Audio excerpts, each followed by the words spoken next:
ভগবান যে এইটুকু ছেলেটাকে আর কত কষ্ট দেবে বুঝতেই পারছি না। আর এইটুকু ছেলে আমার কত কষ্ট সহ্য করবে। ছেলেটা দুদিনও ভালো যায় না, একটার পর একটা লেগে থাকে। আমি শেয়ার করি না তাই। দেখো আমার ছেলেকে এখন গ্যাস টানাচ্ছি, আর ওর প্রচণ্ড পরিমাণে ঠান্ডা লেগে গেছে। আর ও ঠান্ডা লাগলে ওকে গ্যাস দিতেই হয়।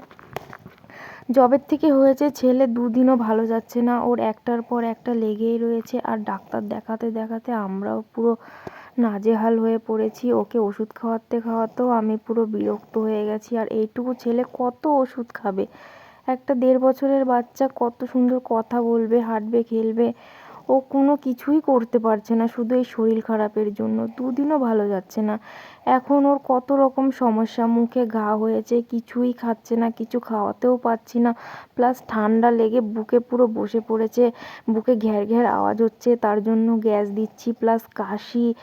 কিছুদিন আগে ওকে চোখের ডাক্তারের কাছে নিয়ে গেলাম। ওর চোখের একটু সমস্যা যখন হয়েছিল তখনও ওকে চোখের ডাক্তারের কাছে নিয়েছিলাম।